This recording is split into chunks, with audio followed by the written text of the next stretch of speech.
second-hand shops in Ashford, picking up bits of old oak and Chippendale chairs for our furnishing. We wound up with a run up to town and a visit to Liberty's, and soon the low, oak-beamed, latticed-windowed rooms began to be home. There was a jolly old-fashioned garden with grass paths and no end of hollyhocks and sunflowers and big lilies, and roses with thousands of small, sweet flowers. From the window you could see the marsh pastures, and beyond them the blue, thin line of the sea. We were as happy as the summer was glorious, and settled down into work sooner than we ourselves expected. I was never tired of sketching the view and the wonderful cloud effects from the open lattice, and Laura would sit at the table and write verses about them, in which I mostly played the part of foreground. We got a tall old peasant woman to do for us. Her face and figure were good, though her cooking was of the homeliest. But she understood all about gardening, and told us all the old names of the coppices and cornfields, and the stories of the smugglers and the highwaymen, and better still, of the things that walked, and of the sights which met one in lonely lanes of a starlit night.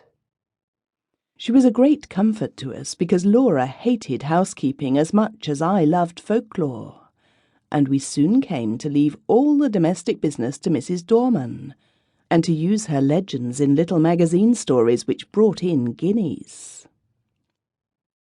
We had 3 months of married happiness. We did not have a single quarrel. And then it happened. One October evening I had been down to smoke a pipe with the doctor, our only neighbour, a pleasant young Irishman. Laura had stayed at home to finish a comic sketch of a village episode for the monthly Marplot. I left her laughing over her own jokes, and came in to see her, a crumpled heap of pale muslin, weeping on the window-sill. "Good heavens, my darling, what's the matter?" I cried, taking her in my arms. She leaned her head against my shoulder and went on crying. I had never seen her cry before. We had always been so happy, you see, and I felt sure some frightful misfortune had happened. "What is the matter? Do speak." "It's Mrs. Dorman," she sobbed. "What has she done?" I inquired, immensely relieved. "She says she must go before the end of the month, and she says her niece is ill. She's gone down to see her now, but I don't believe that's the reason, because her niece is always ill. I believe someone has been setting her against us. Her manner was so queer." "Never mind, Pussy," I said. "Whatever you do, don't cry, or I shall have to cry too to keep you in countenance, and then you'll never respect your man again." She dried her eyes obediently on my handkerchief and even smiled faintly. "But you see," she went on, "it is really serious, because these village people are so sheepy, and if one won't do a thing you may be sure none of the others will.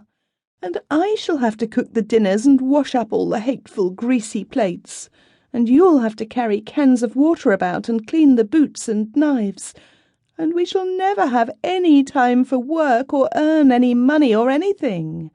We shall have to work all day, and only be able to rest when we are waiting for the kettle to boil."